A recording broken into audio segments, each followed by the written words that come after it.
Hello, and welcome to our lesson on 2 Kings, Part 2. Last time we looked at a comparison between King Herod and King Jesus, and we're going to continue that study. King Herod being the false king and Jesus being the true king. Last time we saw that Herod relied on his own ingenuity. He was a pretty crafty and smart man, a brilliant engineer. Jesus, on the other hand, relied on his Father's will. This lesson, we're going to focus on the way Herod used politics to get ahead. His influence with other people, Rome, people in power, he used it for his own advantage. Where Jesus, on the other hand, lived and taught the truth. So Mark 10:45 says that for even the Son of Man did not come to be served, but to serve, and to give his life a ransom for many. So we see the attitude of Jesus was to serve, not for people to serve him. Well, Caesarea was a beautiful port city created by Herod the Great. It had a man-made breakwater and port area. It had a temple there. It had a place for racing horses, a palace, and even a theater, along with steam baths. Here we see the archaeological remains of the Hippodrome, that is a place for racing horses. Herod's promontory palace, which jutted out into the Mediterranean Sea, had a spectacular view of the Mediterranean Sea with a pool in the center of it, and also a large theater that could seat 4,000 people at one time. Josephus tells us that the port of Caesarea was as large as the port at Piraeum, and that being the case, then Caesarea would have been one of 2 or 3 of the largest ports on the Mediterranean Sea, if not in the world at that time. Herod built it to rival the port city of Athens. So, quite an incredible city.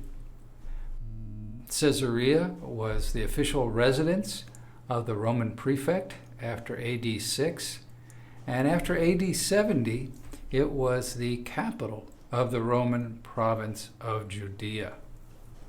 The Bible mentions Caesarea 15 times in the New Testament.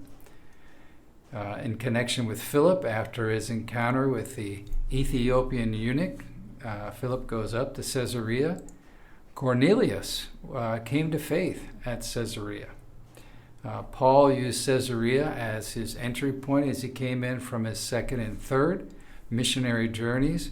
And Paul was brought to Caesarea from Jerusalem when there was that threat on his life by some Jewish people. And so under protection, he was brought from Jerusalem down to Caesarea. Now, Caesarea is located on the coast in the plain of Sharon, just a little bit south of Mount Carmel. You can see that in this slide.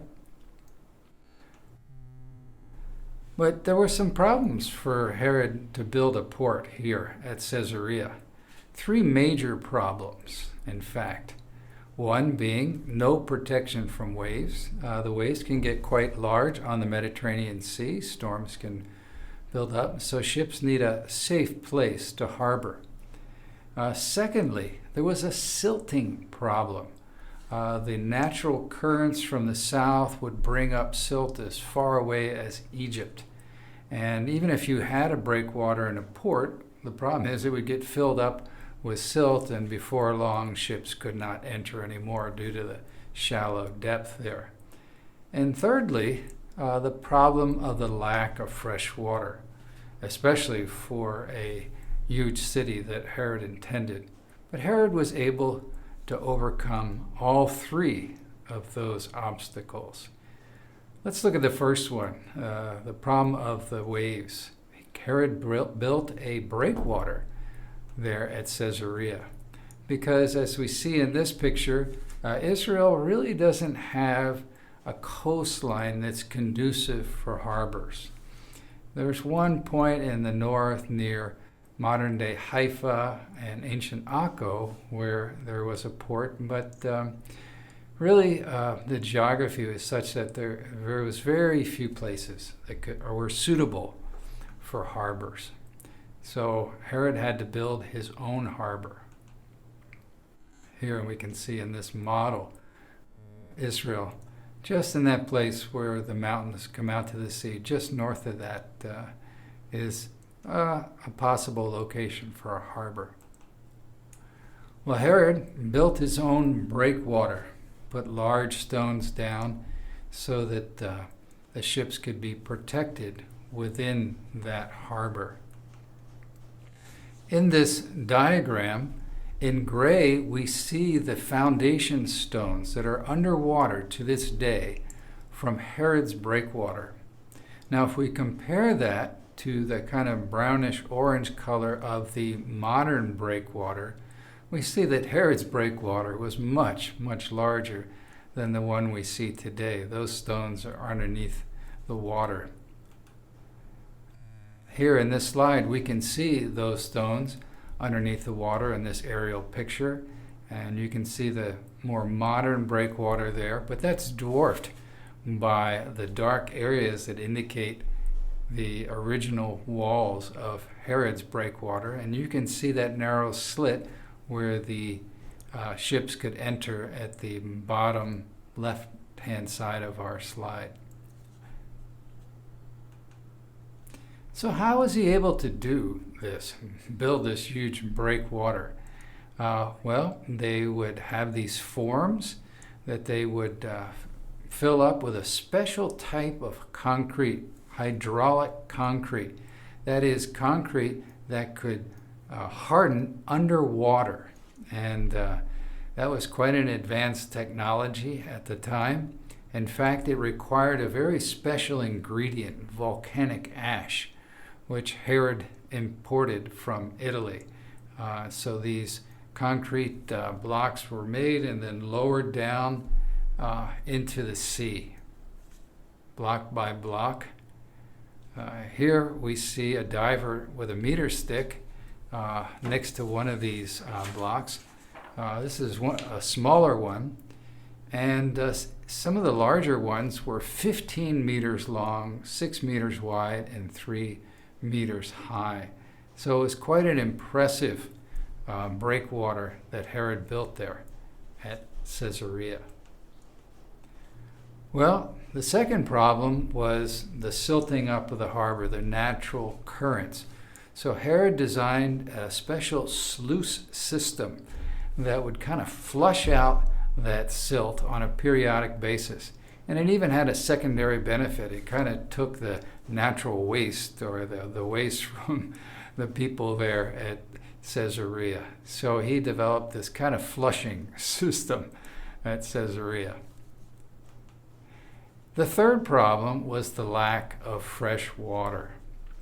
And you got the Mediterranean there, but it's salty. So Herod brought the water in from a place over 10 kilometers away. He built a special aqueduct. We see in this picture the aqueduct with its arches going up the coast. We're looking north in this slide. And if you know anything about engineering and architecture and the hydraulics of an aqueduct, you know that, of course, an aqueduct has to go down slightly in order for the water to go where you need it to go. But typically, coastlines are flat. So how do you get the water to go downhill? Well, that means the aqueduct on a flat area like the coastline of Israel had to be engineered with perfect precision so that it just slightly went downhill. And Herod was able to accomplish that. Quite an engineering feat.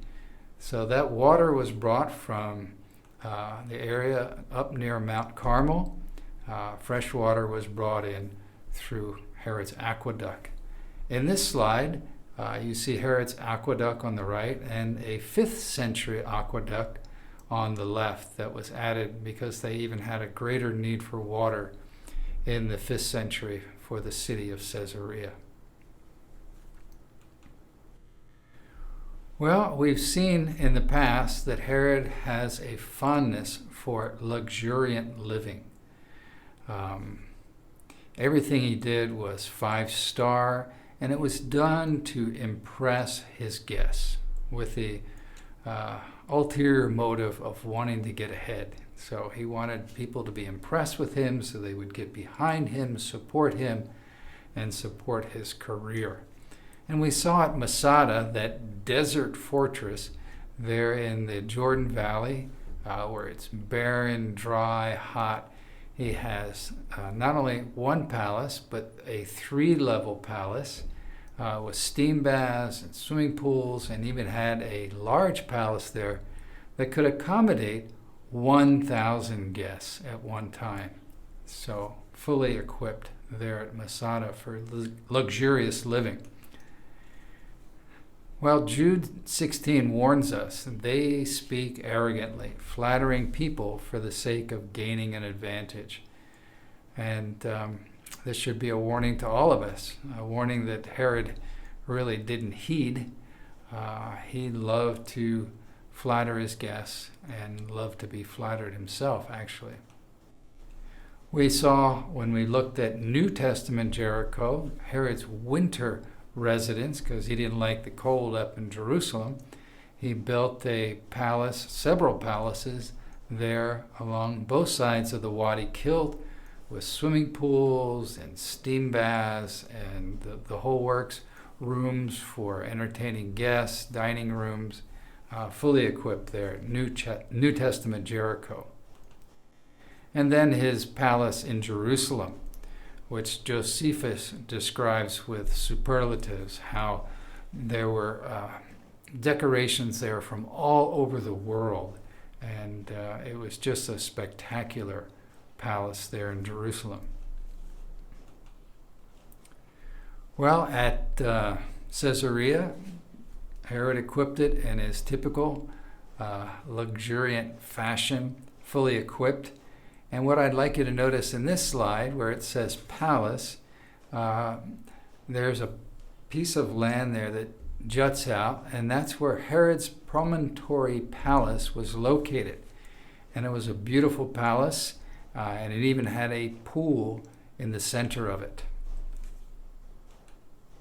So here we can see the remains of that pool in the center of his palace there. Hardly anything's left of the structure itself, but we can look at this artist's description of Herod's palace there, jutting out into the sea, or the guests could sit there, they could dine, look out over the Mediterranean, see the ships going out and coming in, and looking at the beautiful sunsets there. So it really was a spectacular palace that Herod had built there at Caesarea.